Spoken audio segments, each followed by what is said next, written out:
자, 여러분들 영상부터 보겠습니다. 자, 여기 어린이 보호구역 30km 제한구역이네요. 가고 있는데 요 앞쪽에 도로 색깔이 좀 다릅니다. 자, 이 부분에 걸려가지고 오토바이 운전자 넘어졌습니다.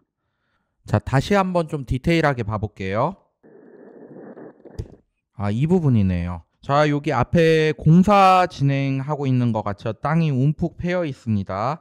요 3분의 2 정도까지는 어느 정도 아스팔트 공사가 된 것 같은데 이 반 정도, 이 1차선의 절반 정도는 모래하고 자갈들이 좀 아직 널려 있고 땅이 움푹 파져 있습니다. 근데 이 공사 현장 보니까 이렇게 길게 얇게 직선으로 된 게 뭐 전기관이나 하수관이나 뭐 가스관이나 이런 도시 기반 시설, 정비 시설 같은 거 이런 매립 공사한 것 같습니다. 이런 공사 마치면은 원칙적으로 도로를 포장해 놔야 되잖아요. 근데 포장을 안 해놓은 겁니다. 자, 그리고 이렇게 도로 중간에서 공사를 한다. 자, 그리고 아직 포장을 안 해놨다. 그렇다 그러면 이거 미리 공사 중이니까 조심하라는 안전 표지판 같은 거 만들어 두거나 아니면 신호수 같은 거 두거나 아니면 이 부분에 가지 못하게 뭐 바리케이트를 쳐놓는다거나 그런 조치를 해야 되는데 그런 게 안 보여요. 그래서 가다가 사고가 이렇게 미끄러져서 나게 되네요.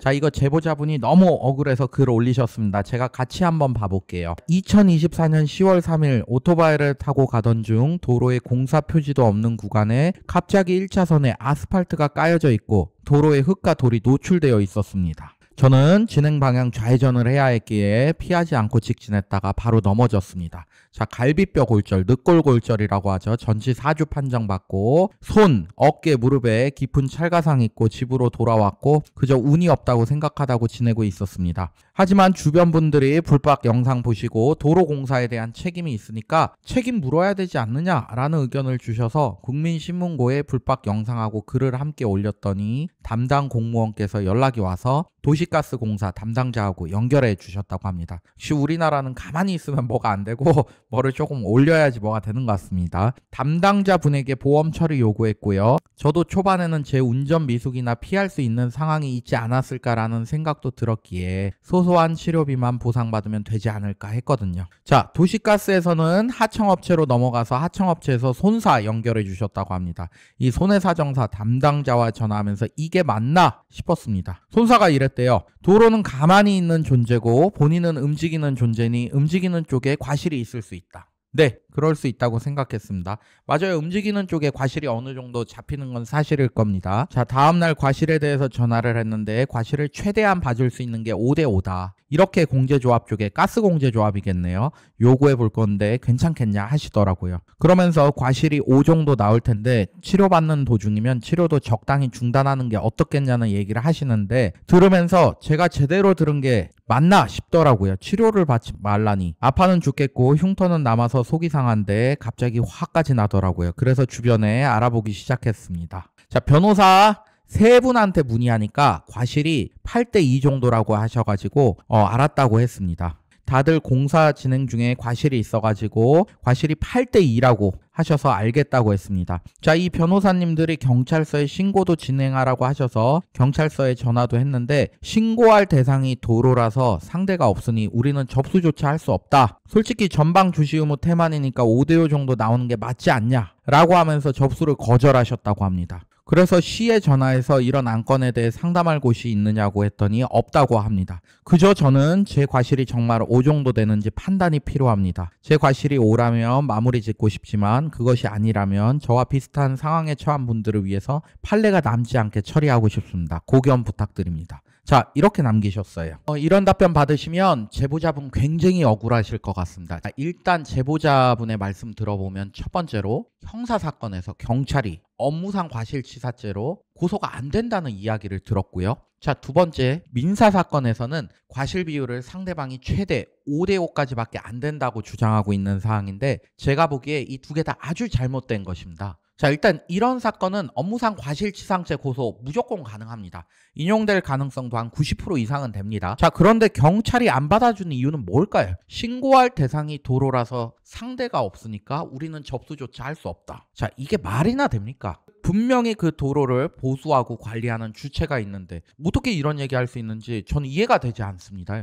여러분들, 근데 이런 현상이 왜 생기는 줄 아십니까? 이거 순전히 경찰관이 귀찮아서 그러는 겁니다. 아직까지도 현장에 이런 분들이 있다는 게 좀 이해가 잘 되지는 않습니다. 자, 제보자분께서는요, 이거 실제 도로공사를 수행한 건설사하고요, 그리고 지자체 도로 담당자분 이렇게 같이 넣어가지고 고소장 혹은 진정서 접수하십시오. 그거 들고 경찰관한테 갔는데 똑같은 얘기하면서 안 받아준다. 그러면 아주 쉽게 해결할 수 있습니다. 자, 경찰서 내에는 청문감사관실이라고 있어요. 여기서는 이제 부당한 경찰관의 행위에 관해서 감사를 하는 곳인데 거기 가서 이런 사정 얘기해 주잖아요. 그럼 바로 해결됩니다. 전화 한 통 내려갈 것이고 그 다음부터 엄청 친절하게 대해줄 거예요. 그리고 이런 사고는 분명히 이 도로 공사업체나 관리 주체한테 과실 잡히는 사고입니다. 아니 이걸 공사하다가 중간에 이거 하다 말고 가면 당연히 오토바이 넘어질 수 있는 거잖아요. 자, 형사합의금까지 받을 수 있다는 거예요. 그 부분까지 꼭 챙기십시오. 자, 두 번째, 민사사건 과실비율. 이거 가스공제조합 측에서 5대5 주장한다. 제가 보기에 오토바이 운전자분의 전방 주시 의무 태만 과실이 없을 수는 없어요. 근데 이 불박 오토바이 운전자분 과실이 한 30% 정도 잡히는 게 맞는 것 같아요. 아니 이게 굉장히 피하기 어려운 사고인데 여기서 어떻게 50대 50까지 볼 수 있는지 저는 좀 의문이긴 합니다. 제가 굉장히 유사한 판례 들고 와서 한번 간략히 검토해 볼게요. 자, 광주지방법원 목포지원에서 2018년에 선고했습니다. 자, 피고는 전라남도 한평군으로부터 농촌마을 연결도로 개설 공사를 도급받았다.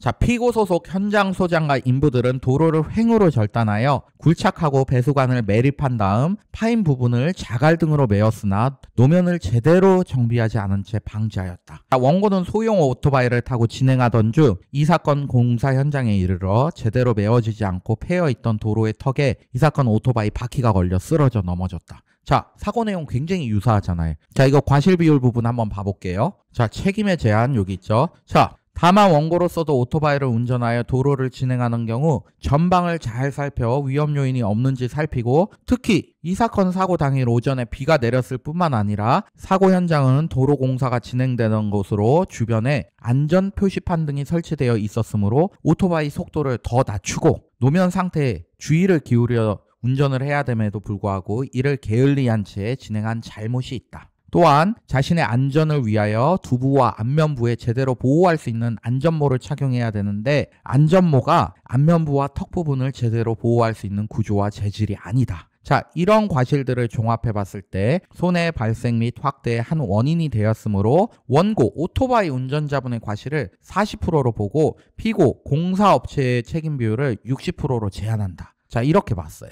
자, 이 판례에서는 오토바이 운전자분 과실 40% 잡았죠. 근데 우리 사안하고는 조금은 다르게 봐야 될 것 같아요.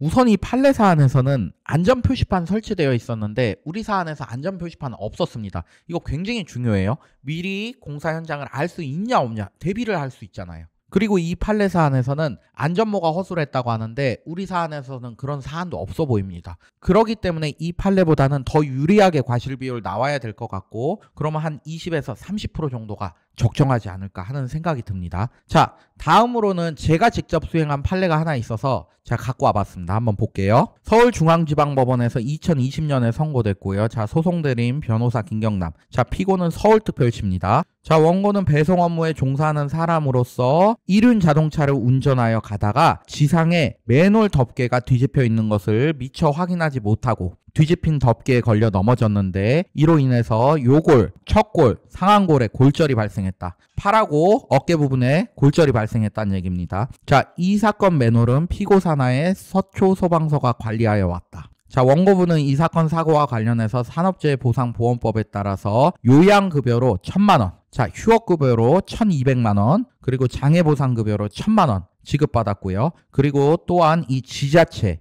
이 도로를 관리하는 지자체의 책임보험 삼성화재로부터 1,500만 원을 지급받았습니다. 자, 그러니까 원고분이 미리 근로복지공단하고 보험사에서 4,700만 원을 지급받았는데 나한테 초과 손해가 더 있다 라고 주장하면서 이거 잃은 거예요. 그리고 여기 보험사에서도 이 돈을 주지 않은 게 과실을 굉장히 높게 잡았기 때문에 그 초과 손해 부분을 인정하지 않은 것이었고요. 결론은 이분이 2,000만 원 정도 더 인정을 받았습니다. 자, 과실비율 부분 살펴볼게요.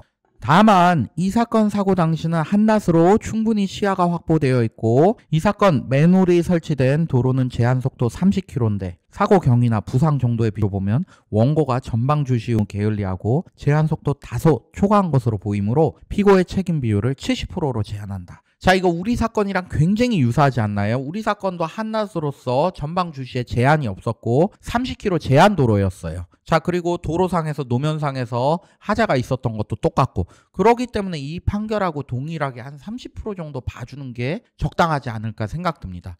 자, 제보자분께서는 이 가스공제조합에서 계속 과실비율 5대5만 주장한다. 자, 그러면 일단 8대2 주장하세요. 그리고 나서 7대3까지 맞출 생각하시고요. 그래도 계속 5대5 주장한다. 그러면 분심이나 소액소송 가시고요. 형사 고소한 것도 절대 취하해 주지 마십시오. 지금 제가 봤을 때 경찰관 분이나 가스공제조합 담당자분들 모두 다 이 오토바이 운전자 좀 쉽게 보고 말도 안 되는 좀 결정 내리고 있는데, 이 억울하신 만큼 끝까지 다퉈서 꼭 만족할 만한 사고 처리 결과 얻으시기 바랍니다. 자, 영상 도움됐다 그러면 구독 한번 부탁드립니다.